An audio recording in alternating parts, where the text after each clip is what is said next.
अस्सलाम वालेकुम and welcome back. तो भी हम सीएनएस पैथोलॉजी शुरू करने लगे हैं। आई नो ये थोड़ी सी डिफिकल्ट भी है, थोड़ी सी अंडरस्टैंड करने के लिए मुश्किल भी है। तो अगर हम इसे थोड़ा सा ध्यान से पढ़ेंगे, रिपीटेडली पढ़ेंगे तो याद भी हो जाएगी। आई नो इसकी टर्मिनोलॉजीज थोड़ी डिफिकल्ट है, वो इतनी ईजिली समझ नहीं आती। मॉर्फोलॉजी भी थोड़ी बहुत सिमिलर होती है बट येट डिफरेंट। तो अच्छा, अभी हम पहले स्टार्ट कर लेते हैं डेवलपमेंटल एबनॉर्मेलिटीज़। ठीक है, इनमें हम डेवलपमेंटल एनॉमलीज पढ़ेंगे, वो डिजीज पढ़ेंगे जो डेवलपमेंटल लेवल पे स्टार्ट होंगे। आपको पता है डेवलपमेंटल लेवल पे सबसे ज़्यादा इंपॉर्टेंट जो हमारे पास फॉर्मेशन होती है वो न्यूरल ट्यूब फॉर्मेशन होती है। न्यूरल ट्यूब फॉर्मेशन का आपको थोड़ा बहुत इंट्रो पता होना चाहिए कि न्यूरल ट्यूब बनती किस तरह। आपको पता है कि न्यूरल ट्यूब जो बन रही होती है ना, वो हमारे पास किसकी वजह से बन रही होती है? जो हमारे पास न्यूरल प्लेट होती है ना, फॉर एग्जाम्पल ये अगर आपकी न्यूरल प्लेट थी तो न्यूरल प्लेट के अंदर क्या होगी? इन्वेजिनेशन होगी, वो ऐसे अंदर की तरफ इन्वेजिनेट होगी और हमारे पास एक ट्यूब लाइक स्ट्रक्चर बनाएगा जिसको हम क्या बोलते हैं? Neural tube. ऐसे न्यूरल ट्यूब। अब आप ये जो अंदर हॉलो स्पेस होगी ये हमारे पास वेंट्रिकल्स बना देंगे और हमारे पास स्पाइनल कॉर्ड बना देंगे। वेंट्रिकल्स प्लस स्पाइनल कॉर्ड, जबकि इसकी जो आउटर लेयरिंग होगी वो हमारे पास क्या बनाएगी? वो हमारे पास सेंट्रल नर्वस सिस्टम बनाएगी, CNS बनाएगी। तो ये एक बहुत ही इंपॉर्टेंट स्ट्रक्चर है। ये कब हो रहा होता है? ये हमारे पास फोर्थ वीक ऑफ एम्ब्रियोजेनेसिस में होता है। ये आपको याद होना चाहिए। 4 वीक ऑफ एम्ब्रियोजेनेसिस में हमारे पास क्या हो रही है? न्यूरल प्लेट की इन्वेजिनेशन होती है। इन्वेजिनेशन के बाद वो चॉप ऑफ हो जाती है यहाँ से, ठीक है। चॉप ऑफ होने के बाद वो बाय नीचे आ जाएगी, ठीक है, और एक हॉलो स्पेस बना देगी। वो हॉलो स्पेस हमारे पास वेंट्रिकल बनाएगा और स्पाइनल कॉर्ड बनाएगा, जबकि जो उसकी लाइनिंग होगी वो हमारे पास CNS बनाएगा। ये एक थोड़ा सा ओवरव्यू था, तो जो आपको पता चाहिए। अब न्यूरल ट्यूब डिफेक्ट आएगा, ऑब्वियसली आएगा कब? 4th वीक के पास आएगा, जब इसकी इन्वेजिनेशन या तो इनकम्प्लीट होगी या ये हमारे पास प्रॉपर तरीके से क्लोज नहीं होगी। अच्छा, अब हम इसको लिखेंगे क्या? It is the incomplete closure of the incomplete closure of neural tube. ठीक है, ये हमारे पास न्यूरल ट्यूब थी, वो प्रॉपर्ली इनकम्प्लीट क्लोज होगी। ठीक है, अब वो प्रॉपर जो उसने कंप्लीट क्लोज होना था वो क्लोज नहीं हुई। अच्छा, इसका हम एक तरीके से और भी याद रखते हैं कि ये एक कनेक्शन बनाएगी, परसिस्टेंट कनेक्शन। ठीक है, ये कनेक्शन जो होगा ये एबनॉर्मल कनेक्शन होगा, connection between amniotic cavity and हमारे पास स्पाइनल कॉर्ड। तो स्पाइनल कॉर्ड आपको पता है जब ये बंद ही नहीं होगी तो ये स्पाइनल कॉर्ड का कनेक्शन जो होगा वो एमनियोटिक कैविटी है। जो फॉर एग्जांपल इसके एमनियोटिक कैविटी होता है, आपको पता है एमनियोटिक फ्लूइड होगा तो उसके साथ एबनॉर्मल कनेक्शन बनाएगा। तो it is an abnormal connection between the amniotic fluid, ठीक है, amniotic cavity as well as the spinal cord. तो ये आपको थोड़ा बहुत इसका आइडिया होना चाहिए। सेकंडली जो इसमें हमने पढ़ना है ना, वो ये होता है कि इस ये होता किस वजह से। आपको पता है अगर फोलेट के लेवल जो होते हैं ना, फोलेट, ठीक है, फोलेट के लेवल्स अगर मदर में कम हो जाए ना, ठीक है, प्रायर टू कंसेप्शन, तो ये हो सकता है हमारे पास ये डिजीज होने के चांसेस बहुत ज्यादा हो जाते हैं। अब आपको एक और बात याद रखना है कि हमारे पास इसको डायग्नोज कैसे करेंगे। आपने पढ़ा होगा अल्फा फीटोप्रोटीन। अल्फा फीटोप्रोटीन के लेवल्स भी ना हम चेक करते हैं एमनियोटिक फ्लूइड में as well as the maternal fluids, ठीक है, मैटरनल ब्लड में चेक करेंगे।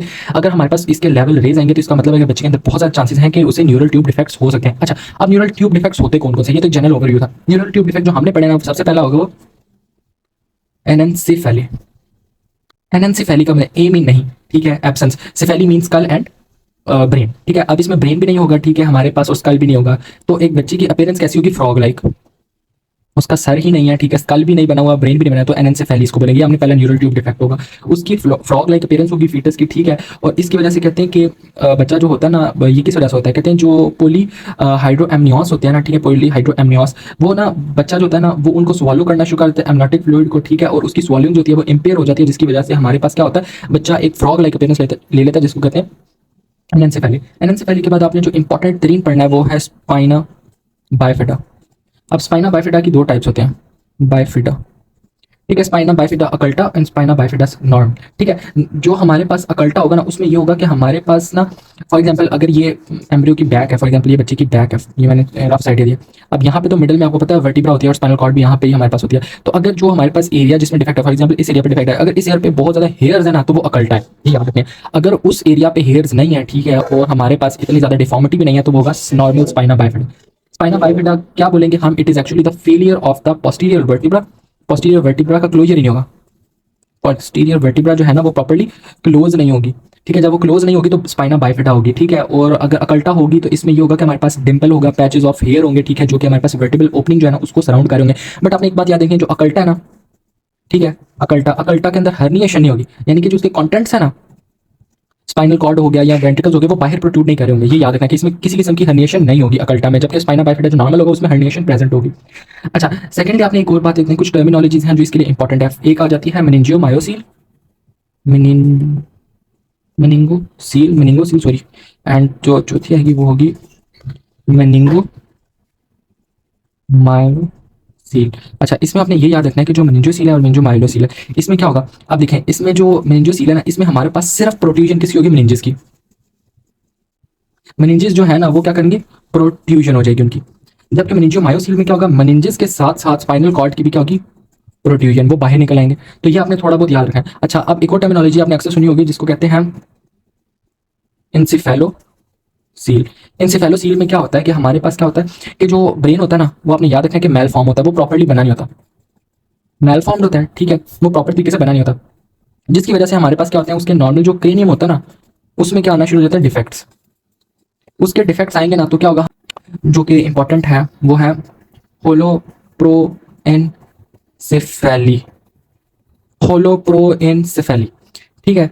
होलोप्रोएनसेफेली में ये होगा कि हमारे पास ना जो सेरेब्रल हेमिस्फेयर्स बनते हैं ना, ये वैसे सीएनएस का डिफॉर्मिटी है, तो वो ऐसे होंगे नॉर्मली। पता क्या होता है उनके अंदर, यहाँ पे क्या होता है, डिवीजन होती है। आपने अक्सर देखा होगा कि ब्रेन जो बना होता है वो ऐसे बना होता है, ये ब्रेन मैटर जो बना होता है वो इस तरीके से बना होता है। उसके अंदर ये हमारे पास एक सल्कस भी गुजरता है जिसको मीडियल सल्कस भी बोलते हैं।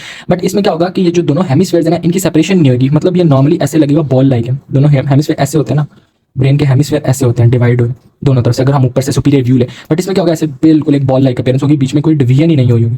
तो इसको बोलते हैं होलोप्रोएनसेफेलोसील। इसकी वजह से पास क्या होगा, माइल्ड फॉर्म। ये आप याद रख लें, माइल्ड फॉर्म में ये होगा कि हमारे पास ना ऑल्फैक्टरी जो नर्व है ना, वो बनेगी नहीं, ठीक है, ऑल्फैक्टरी नर्व बनेगी नहीं तो सेंस ऑफ स्मेल होगा ही नहीं उसके अंदर। जबकि जो इसकी सीवियर फॉर्म है ना, सीवियर फॉर्म में ये होगा कि हमारे पास साइक्लोपिया मतलब आंख शांख भी उसकी बन नहीं पाएगी, साथ साथ उसको फेशियल डिफॉर्मिटीज भी आने के चांसेस होंगे, डिफॉर्मिटी, ठीक है, उसकी मतलब फेस भी प्रॉपर तरीके से बन नहीं पाएगा। दूसरी बात कहते हैं कि ये होते किस में है, ये उन बच्चों में होता है जिनके अंदर ना मैटरनल डायबिटीज़ होती हैं, ठीक है। मैटरनल मदर जो थी उनको बहुत अरसे से डायबिटीज़ चल रही थी, या फिर उनके पास क्या कहते हैं जीन म्यूटेशन हो। कौन सी जीन की, sonic hedgehog gene, HEDGEHOG hedgehog gene. जो इस जीन में म्यूटेशन है ना, जिसकी वजह से हमारे पास क्या था, होलोप्रोएनसेफेलोसील भी हो सकता है, ठीक है, या मैटरनल डायबिटीज़ के साथ है, डायबिटीज़ इन मदर, उसके साथ ही प्रेजेंट करता है। तो ये हमारे पास न्यूरल ट्यूब थोड़े बहुत डिफेक्ट्स है, ठीक है। अभी इसकी नेक्स्ट वीडियो में मैं आपको बाकी डिफेक्ट्स भी इसके जल्दी से पढ़ा देता हूँ, और यहाँ पे हमारे डेवलपमेंटल एबनॉर्मलिटीज खत्म होंगी। उसके बाद हम स्पाइनल कॉर्ड लीजन्स भी पढ़ेंगे, उसके बाद मेनिंजाइटिस पढ़ना है जो कि बहुत इंपॉर्टेंट है, सेरेब्रोवास्कुलर डिजीज पढ़ने हैं। तो बाकी on to the next video. तो अभी तक इस वीडियो में अगर आपको समझ आए तो आप मेरे से कमेंट सेक्शन में पूछ सकते हैं। Thank you.